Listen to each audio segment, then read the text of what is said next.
I'm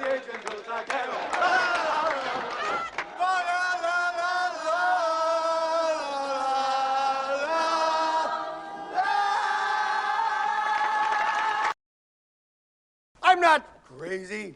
It's Christmas Eve. It's the one night of the year when we all act a little nicer. We smile a little easier. We share a little more.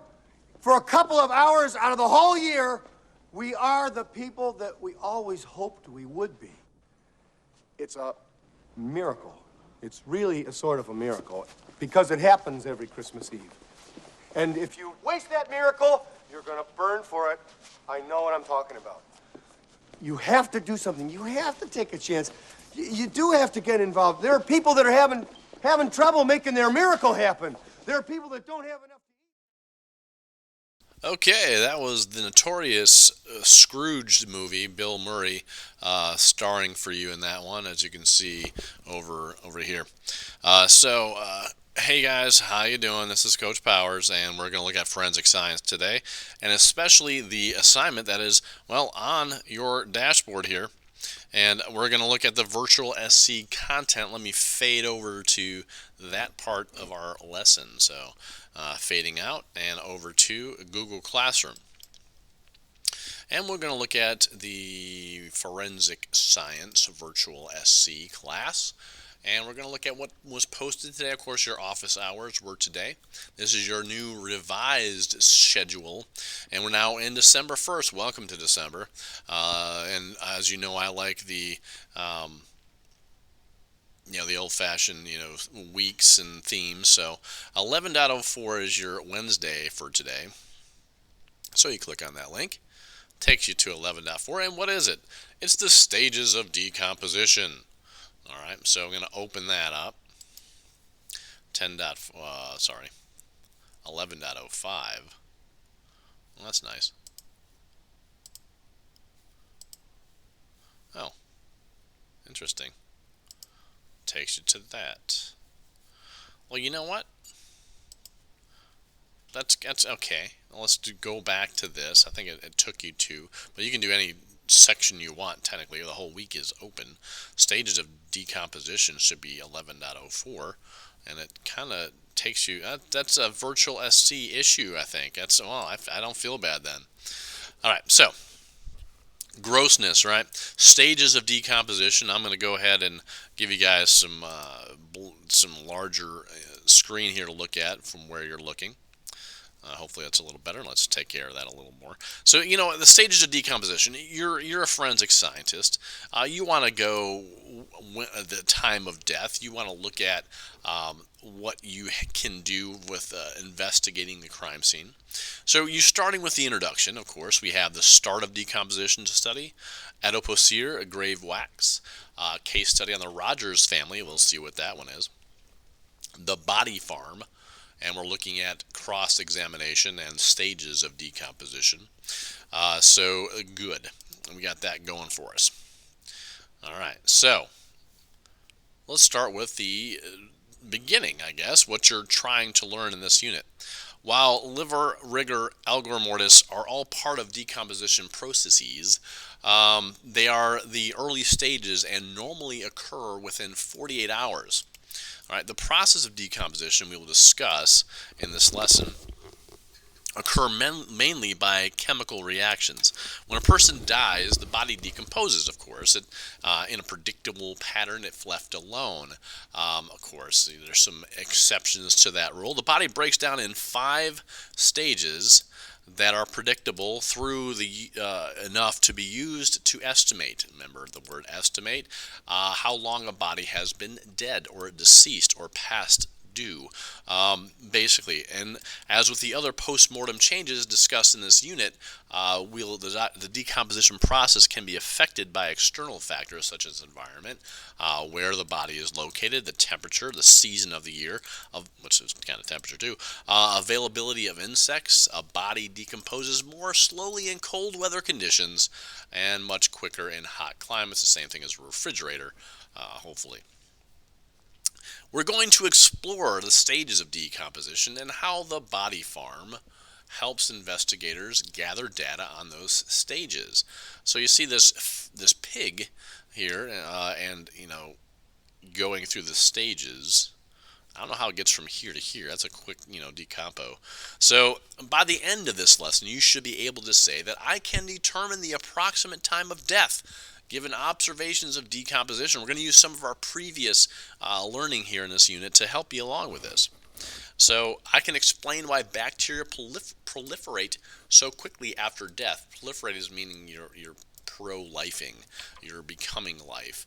And you can identify why marbling occurs. If you ever ordered a ribeye steak, the amount of fat marbling is called. The amount of fat, the white parts in the ribeye, that's what's called the marbling. And it was, oh, that's a nice ribeye, it's a nice marbling. All right, so it sounds gross to talk about food when you're talking about decomposition, but it is what it is. That's the explanation I chose. I can identify which stage of decomposition is accompanied by the death of surrounding plant material. Yeah. New one for you. I can explain why females generally accumulate more adipocere than females. That's a grayish, waxy substance, adipocere. That's a new word for most. Sounds very French in translation. I can determine incorrect statements made about adipocere on a descendant. All right. So let's go to our next section here, start of decomposition, and we're going to try and fly through this as fast as we can, as long as it makes sense. Decomposition occurs in the stages that mainly center around autolysis, which means it breaks down by itself. Lysis means to split. And you have putrefaction, which is factions are different sections and coming apart. So the stages and their approximate time spans are as follows. Initial decay is 0 to 3 days. Putrefaction, 4 to 10. Black putrefaction is 10 to 20 days. Okay, so again, black putrefaction, so turns a color, 10 to 20 days. Butyric fermentation, 20 to 50. And that's a chemical, of course, and fermentation is kind of, the length of time when it starts becoming a different type of substance. Dry decay beyond 50 days. So navigate the following interactivity is important in understanding the 5 steps. All right, fresh stage, right there. Bloat stage, putrefaction in 4 to 10 days. See how that kind of comes up there. You see a little more waxy areas there, but that doesn't really mean that's the waxy substance we talked about. Active decay, putrefaction in 10 to 20 days.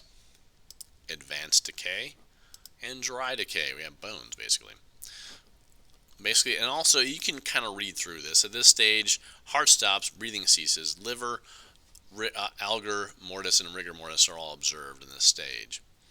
All right. Bacteria are kind of starting to go about. Basically anaerobic bacteria, growth of those, and this starts in the body, and it's known as putrefaction. Insects detect the faint color of gases, odor, not color, begin to descend upon the deceased. So automatic, smell sense of, hey, something's dead, let's go. Autolysis, the body may show green discoloration in the abdomen from the proliferation of anaerobic bacteria. All right, so there you go. Bloat stage, the rupture of blood vessels. Stage of decomposition is marked by the bloating of body caused by methane and hydrogen sulfide gases. These gases also cause liquid decomposing tissues to become frothy. This is so gross. All right, but yeah, hey, I'm a scientist. I know I've done really gross things in my career. Chemical changes within the body produce foul-smelling compounds called cadaverine, for cadaver, and putrescine. Sometimes different countries put on "-ine", putrescine.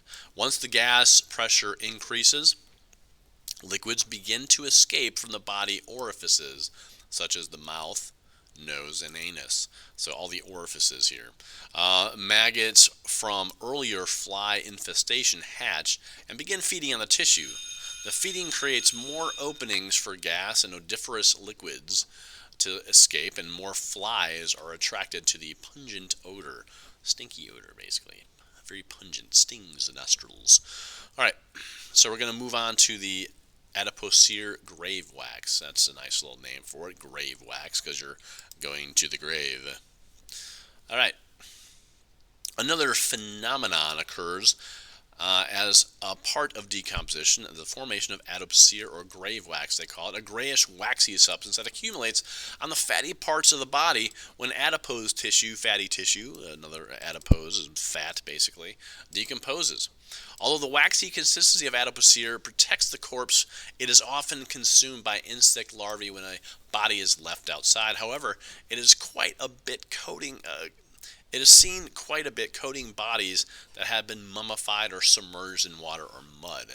Now, females, this is a significant gender-based difference, are more often found with adipocere as they naturally have a higher lipid content. Oh, aren't you lucky? More fat tissue. Naturally, adipocere is a crumbling, waxy material that is composed of body fat from the deceased that was discovered in the 1600s, a long time ago, in a galaxy far, far away. It tends to form in anaerobic, hot, and humid climates, such as mud at the bottom of the lake, or in sealed caskets. Interesting. It forms within a month after death and can last for centuries. Read the stories of wax in Opens a Different Window. I'll let you do that on your own. This article describes how Dr. Augustus Granville, while performing an autopsy examination of a 2,600-year-old mummy, scraped adipocere off of the corpulent remains and have made candles which he lit throughout the hallways of the Royal Society. Alright, so what he basically did is he got fat tissue and he made candles out of it from a mummy. Ugh. I wonder if anyone knew in the Royal Society that happened. I wonder what happened to him if they knew.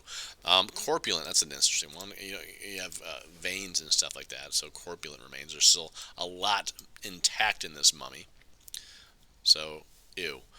Case study, the Rogers family. Alright, it's a short story. Alright, so let's pay attention closely to the Rogers family. Case study. On a spring day in May, Hall Rogers kissed his wife, Joan, and his two daughters, Michelle, 17, and Christy, I hope that's the way you pronounce her name, 14. Goodbye. So he said goodbye. Joan and the girls were excited about their once-in-a-lifetime girls' vacation in Florida, including Disney World and other local attractions. The girls never made it home, though. They were lured to sea by a fisherman who offered an innocent boat tour of Tampa Bay. Hey, yeah, that's intelligent. The bodies of Joan, Michelle, and Christy were found bound with rope and tape, weighted down with cinder blocks, tied around their necks, and thrown into Tampa Bay. Why on earth would you feel like doing that to somebody? I just can't understand the sociopaths. Investigators concluded that the women were still alive when they were tossed overboard. Oh, that's awful.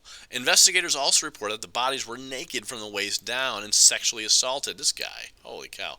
Handwriting on a note given to the Rogers women by the suspect was identified by the suspect's neighbor. All right, the suspect, Oba Chandler, had well documented the criminal history with over 20 arrests, including those of sexual nature. His fingerprints matched those on the note. We talked about handwriting, identification, and significance before in previous units. He was convicted of the sexual assaults and murders of the Rogers women and was executed by lethal injection. No comment. In the image of the girl's bound hand, you can see the tardieu spots on her forearm. It was the bloating of the decomposing bodies that caused them to rise to the surface and be found. Wow, even with cinder blocks.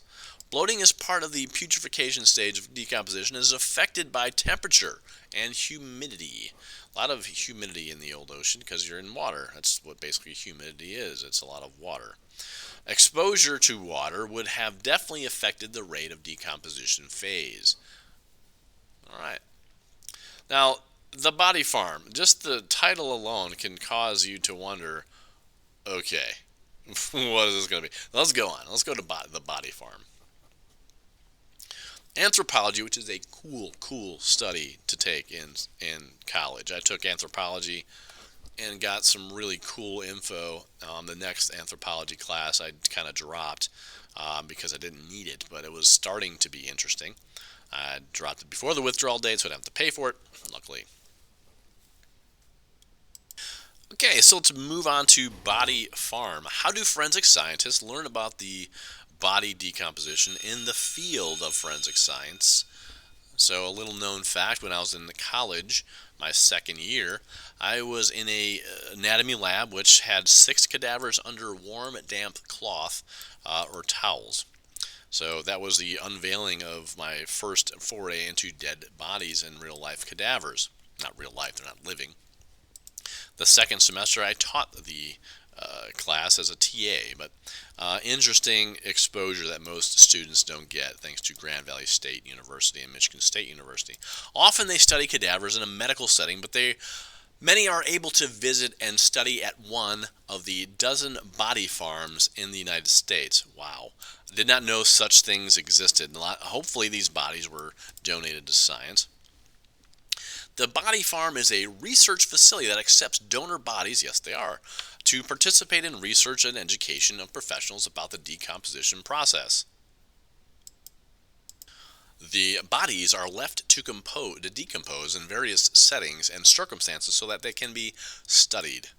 Okay, good hands-on information. So these are 6 of these type of facilities in the United States, with the largest being about 7 acres in Texas. The original body farm is in Knoxville, Tennessee, and was created by anthropologist Dr. Bill Bass.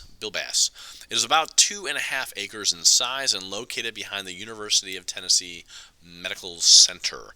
So, yeah, don't go. You can seek these out if you want to. I mean, you don't go breaking into these things and excavate these, body remains. I don't recommend that, but they are there for you. Maybe you can have a professor say, yeah, I'll take you on a little tour, even if you're not in the university. Dr. Bass and John Jefferson created the real body farm to educate the public on what they do. Open the front page and view the video to the left titled Video Tour of the Body Farm with Dr. Bill Bass. And you can expand the video by clicking on the arrows in the bottom right corner. This is called a teaser by me saying, go ahead and get in and do your homework and do that. So I'm not going to show the video. This is already a video. I don't want a video within a video. I do that in class, so it's a live lecture. All right. Now, your cross-examination usually means that there's some questions involved, and what do they give you?